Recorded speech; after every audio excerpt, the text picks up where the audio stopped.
I have two daughters, they were super young. I picked them up from a birthday party, okay? Sat them in the back of the car, buckled them up, start driving, and both at the same time shouted, "Winnie the Pooh!" I started shouting to them, like, "Why you didn't tell me before? Now I'm driving, I don't know when to stop." And then I realized they shouted, "Winnie the Pooh." I understood, we need to poo. So I look at the girls, both were crying, sobbing. I felt so bad. I was apologizing to them. "I'm sorry, girls, I'm so sorry." And both at the same time took the biggest shit ever. I was right. So I took them to the bathroom, I was cleaning them up. And in the bathroom, there was a guy dressed as Winnie the Pooh taking a shit. I was so confused. So confused. It was Inception. It was horrible. English is difficult, guys. It's not easy. It's not easy language. Here, for example, I make mistakes because there are words in English that sound the same for me. Exactly the same. For example, our group of people, an hour in my watch. Hour, same word. Yesterday, I heard this woman shouting, "Where are my bitches?"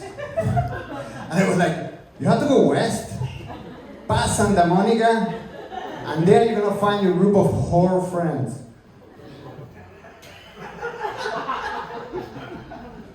So guys, if you ever hear an immigrant struggling with the accent, please be patient. Please be patient. We are just trying to steal your jobs. That's it. Hispanics. Do we have Hispanics today? Yeah!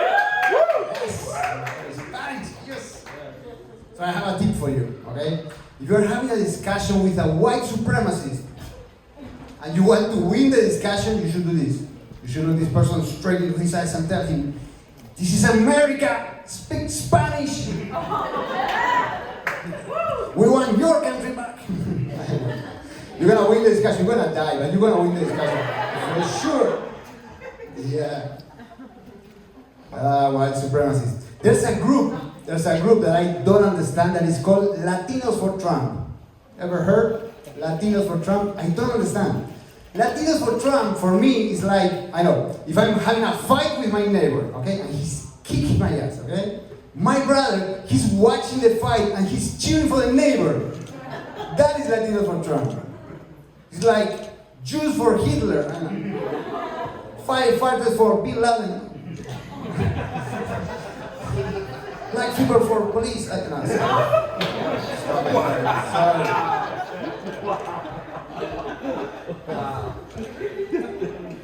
We had a pandemic baby.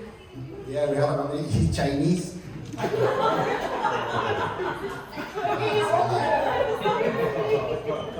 I'm getting old. I'm in this age that I enter a room, okay, and I forget what I'm doing there. What happened? I enter my bedroom and say, "What the fuck I'm doing here?" So I take a nap. So talking about this, the other day I was inside my wife. Completely forgot what I was doing there.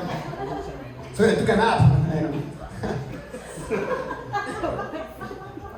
I am from Argentina. I have this shitty accent because I am from Argentina. I see it's a beautiful country. If you've ever been there, go there because it's beautiful. But it's a mess. It's a mess.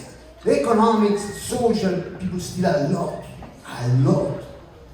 If you go to a coffee shop in Argentina, okay, you put a phone on the table, you walk away 20 feet because you forget your phone. When you come back, there's no more coffee shop. Now they have like a telephone store and they're selling your phone $400.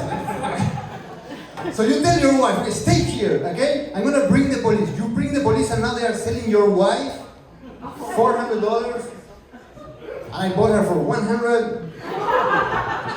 Hey guys, my name is Marco. Thank you very much. Keep going with this. This is an amazing show. Give it up for your host, John. Give it up for Marco, everybody. There he is. Should give some subtitles right here so you guys can. I saw a couple of your faces out there like, I caught one of those. Talking about cats or something. Guys, you ready to keep the show moving? Yeah. Hell yeah. Very excited. besides the exclusive sex comedian, fun fact, we were in high school together in St. Louis, Missouri, in the physics together, and now both of us are here in Hollywood telling jokes. Small world. Start clapping right now for Mr. Mike Oldroyd, everybody.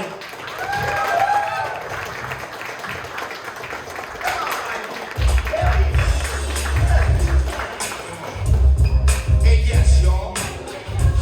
Hey, keep it going for John, huh, for putting this together for us. Yeah, appreciate you guys for coming out. You guys are looking at me like, did Nicolas Cage and Luke Wilson have a son? Who is this guy? I know what I look like, guys, and I'll be honest, I hate it, alright? I don't want to look like Nicolas Cage. My friends know this, so of course they're constantly uploading pictures of him to Facebook and tagging me in them. I can't tell them to stop either, otherwise they'll do it more, so I gotta playfully request they stop in a fun way. I'm like, guys, stop. I'm serious, get my face off. Now, untag me, you better be gone in 60 seconds. If I did 48 more Nicolas Cage movie references, would you guys get up and walk out of here? Because I got them ready to go. How we doing, anybody horny? Alright, not an overwhelming response, but I'll take it as a couple of you are. That's good. A little bit about me. Apparently I'm too nice because I had a girlfriend break up with me once for being too nice. Thank you. Yeah, boo her, right? I didn't realize that was even possible. When she told me, I was like, wow. Thank you so much for that constructive feedback. I loved it because I want more. It helps you grow. I was like, look, if you're free Friday night, what do you say we go to dinner one last time? My treat. We'll have a relationship exit interview. I wanted that feedback. And guess what? She showed up to dinner Friday night, guys, with her new boyfriend. Luckily, he was a cool guy. I remember thinking that as I was paying the bill for the three of us. I was like, dude, this is going well. Are you on Facebook by chance? He was like, yeah, I am. So we added each other, and then he went home, uploaded a picture of Nicolas Cage, and tagged me in it. So now we're pretty much best friends. Anybody single? Oh, a couple gals. Okay. That's my target demographic. I'm single. I'm on all the dating apps. I'm not embarrassed to admit it. I'm on Tinder, Bumble, LinkedIn. You guys ever try LinkedIn? Let me tell you, it's the best dating app of all right? All you have to do is say you're president or CEO of any company, and you get more matches than any other site out there. And I'm currently the CEO of TGI Thursdays, so what I'm trying to say is I fuck, alright? I love the dating apps. You get to choose your preferred age range, that way you get straight to the point. My age range on Tinder is 18 to 75. I'm obviously kidding, I'm an equal opportunity dater, alright? It's 18 to breathing. And not trying to brag, but in order to boost my stock, I'll share a little bit of info with you guys. I drive for Uber part-time on the side. So if anybody needs a ride home after the show tonight, I got you. Right? Anybody need a ride home? Right, maybe a couple single gals, couple people needing rides. No pressure. We could do a twofer. No pressure though, you know what I mean? No pressure. Every time I pick up an Indian passenger, I think to myself, wow, the tables have really turned.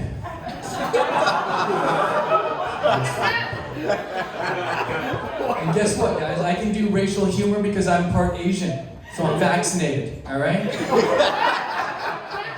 I know I don't look Asian at all because all the Asian me is from the waist down, but that's a true story. Thank you for not laughing too hard. I appreciate that. I do appreciate it. My mom is from the Philippines, so I'm not lying. It's the truth. Thank you. I like how I made eye contact with the only Asian guy in here when I said that. It just happened naturally. It wasn't planned. That's awesome. Now that we've established that I can do racial humor, I'm going to double down. One thing I can't stand is when white guys get around black guys and they change their voice for some reason. I don't know if you guys have witnessed this phenomenon, alright? But I don't like it, alright? Be yourself. I don't go into 7-Eleven going, hey motherfuckers, where do you guys keep the Smirnoff, huh? Anybody fucking Barbie or fat? That's when I'm starting to get loose. Yeah, I'm starting to get loose. You know what I mean? Any questions? right. Good stuff. A little bit about me. I played football for 14 years, guys. I was a walk-on. Thank you very much. I was a walk-on at the University of Missouri. I was basically Rudy if he had really thick eyebrows. And if he was played by Nicolas Cage. I was a wide receiver, a wideout, right? And nobody believes me till they see that I have a couple bowl rings, right? And let me tell you something. When they see me, they always ask the same question. Is it hard to get used to not playing football for a big school like Missouri anymore? And I'll be honest with you guys, not at all, because I never actually got to play, all right? I wouldn't have gotten to play unless somebody's got hurt. And when I say somebody's, I mean about 14 guys and 3 coaches and about 60,000 fans signing a petition, all right? I was a wideout, which means on game day I was wide outside of the stadium. I think the reason the coaches let me stay on the team is because my GPA lifted up the entire team's GPA. All right, it's that Asian in me, you know what I'm saying? I passed all my math classes, baby, and my cumulative GPA, not trying to brag, 2.8. You know what I'm saying? So I guess not all football players are unintelligent.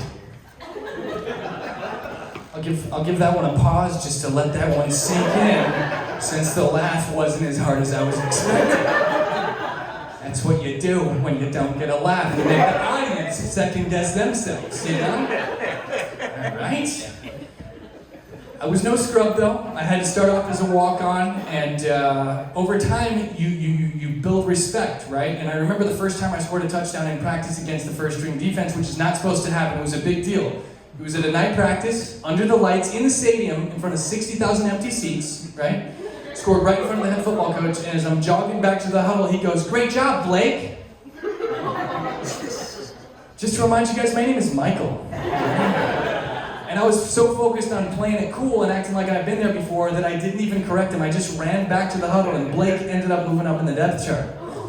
And that wasn't the hardest part of the entire thing. The hardest part of the entire Missouri football experience was learning how to shower with a bunch of naked African-American men. It's not a confidence boost as the only white Asian dude on the team. You know what I mean? I remember I'm in the shower one time, and this dude walks up to me and he's like, "Hey, Mike, man, what up with that little dick, dog?" I was like, "Bro, what are you calling me Mike for? My name is Blake." Enjoy the rest of your night, guys.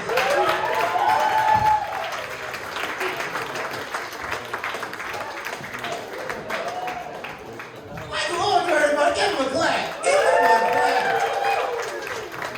a clap. High school. That makes me so happy. All right, we ready to keep going, guys? This is such a fun show already. Coming up next, been touring all over the country. I started, she was right here in LA when I started 10 years ago, and she's still here in LA, killing it all across LA. She's here tonight for y'all. Make Chelsea grow through real welcome, y'all. First up right now for Chelsea.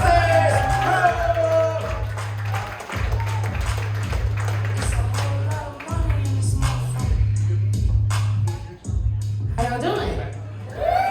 Yeah.